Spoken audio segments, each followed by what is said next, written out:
got harder, lots harder.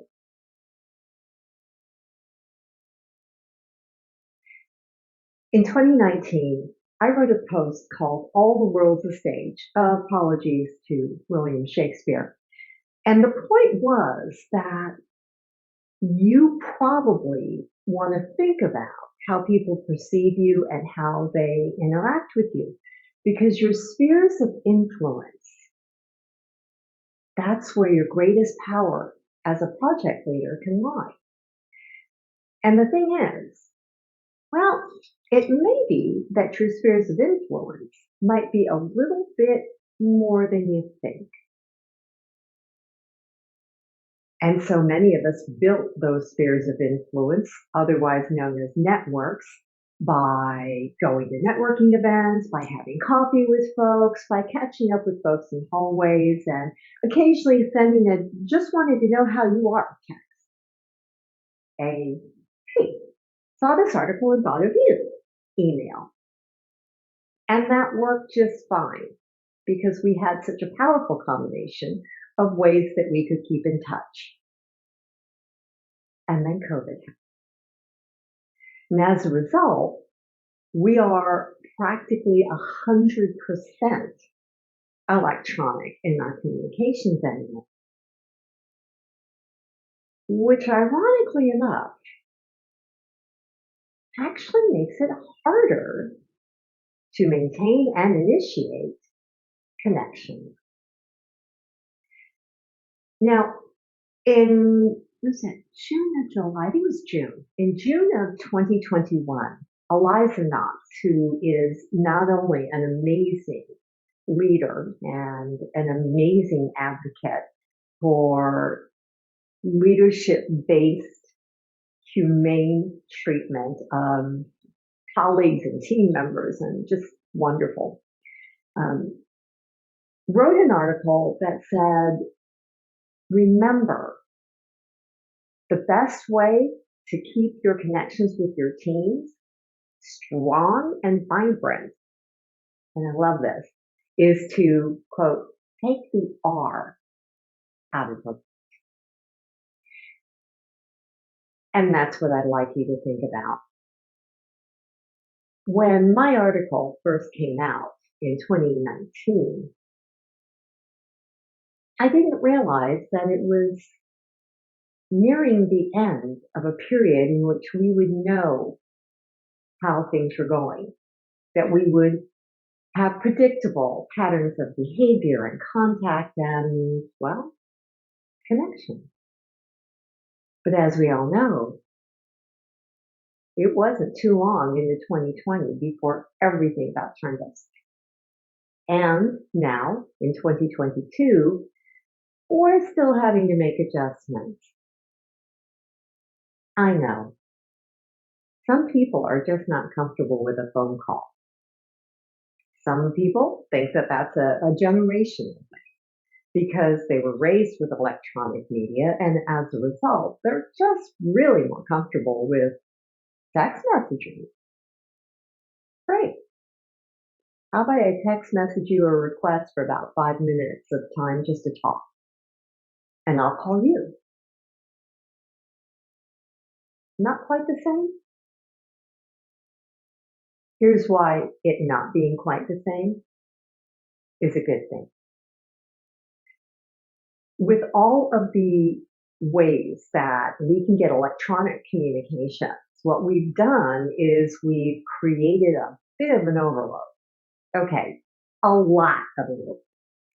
Of electronic transmission of information, sometimes facts, sometimes just information. Don't get me started. And so as a result, it takes a little bit of the humanity out. A lot of it lacks the human touch. And isn't that what connections are about? Isn't that what your network and your sphere of influence is really all about? So, using Eliza's phrase, taking the R out of remote is not just so that you remote, it's also so that you can directly deploy your empathy. Yes, absolutely. Empathy, it is possible to display that from a virtual medium like this, or maybe even a text. I mean, I hate to admit it, but there are times when emojis are really, really tempting. But there are also times when they simply don't have a valid, but a phone call would. What if you hit voicemail? Yeah, I know. Let's face it. If you've actually never exchanged phone numbers, you've always just emailed, your phone number is not in somebody's book, address book. And as a result, it's going to come across as, well, possible spam. But if you've already been text messaging this individual, they have your phone number and they have you as a contact in their address book. So you should be able to call them as well. And if it does go to voicemail, because let's face it, it turns out that keeping contact with us might not be the most pressing thing on their agenda for the day. I know, sad but true. Then leave a voicemail. Maybe even suggest a couple of times when you'd love a chance to chat and catch up.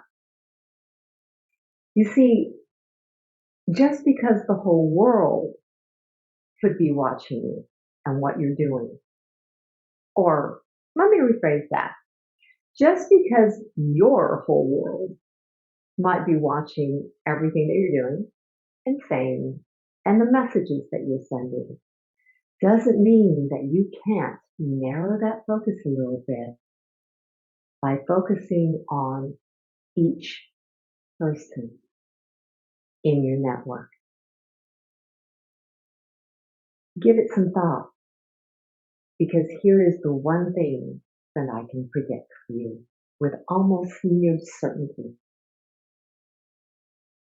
We're going to continue to be challenged on maintaining our contacts and our connections, our bonds and our relationships.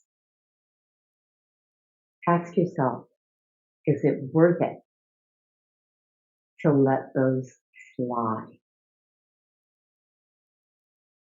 Or is it worth it to put a little bit of extra effort into it and maintain strong relationships and strong levels of influence?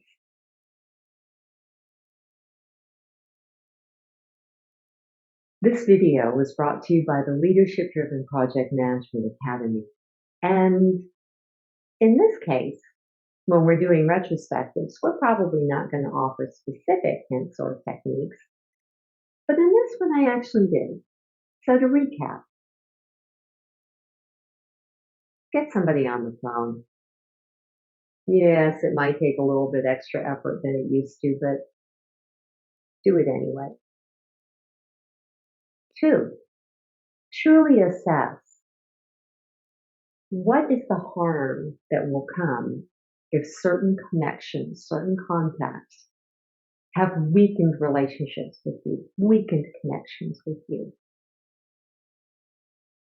And as a follow-up to that, evaluate which ones you couldn't bear to lose and act accordingly.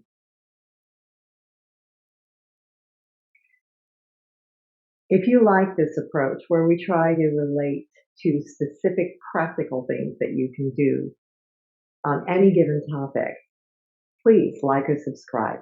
We'd love to have you part of the permanent community. I'm Kimi Thanks for joining us.